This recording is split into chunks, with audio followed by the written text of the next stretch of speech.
Loompa doopa da dee. If you are wise, you'll listen to me. What do you get when you guzzle down sweets? Eating as much as an elephant eats. What are you at? Getting terribly fat. What do you think will come of that? What are you here for? I'm here to take part in the occupation of Melbourne, which is a National Day of Action, and also to continue what's been happening in North America and in Europe, London, of occupying a major city centre and continuing. I'm down here today with the 99% in opposition to the 1%. The thing that I think that unites most of the people here is an absolute fed-upness, that's a word, with the way that things are done in our society. People don't feel as if they have any say on the major decisions about how our society is run, and what we're trying to do here down in City Square is create a democratic space, I suppose, trying to actually get out the issues that don't get put in the Murdoch press and share them with the people of Melbourne. I'm a homeless man.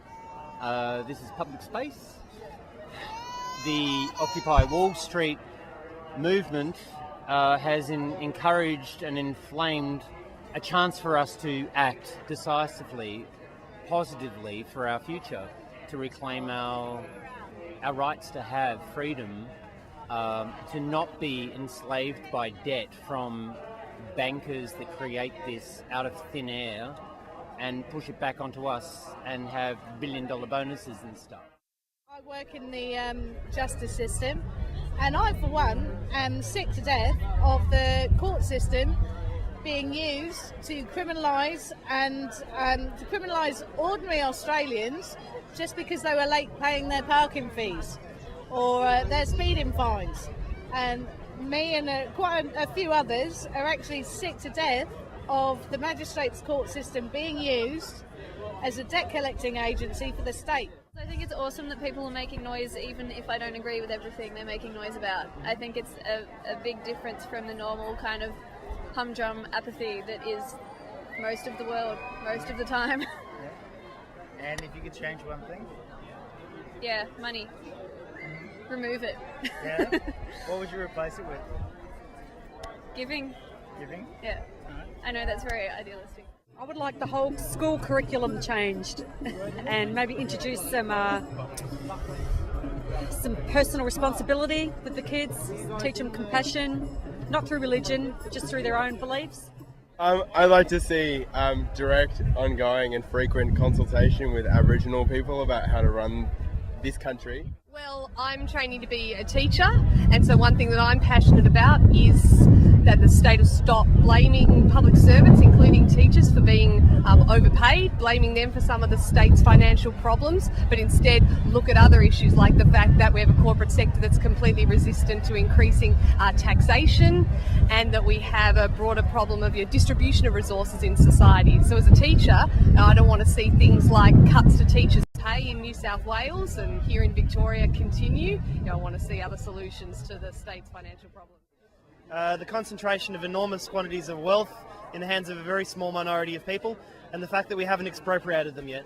That is the worst thing about this country. People like Gina bloody Reinhardt, seriously.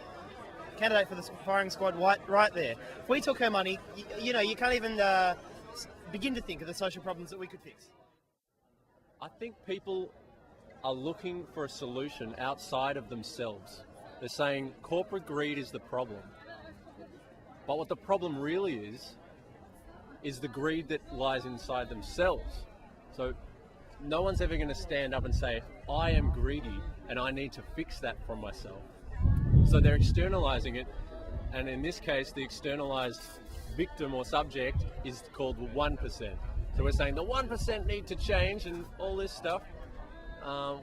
What people really ought to do is examine their own behaviour. They should be the change they wish to see in the world.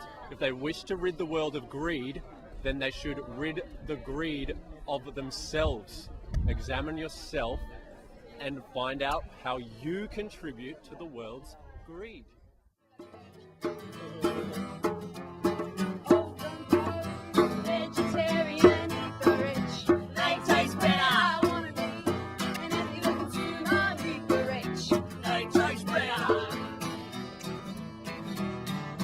really easy, Rich. They're real people too.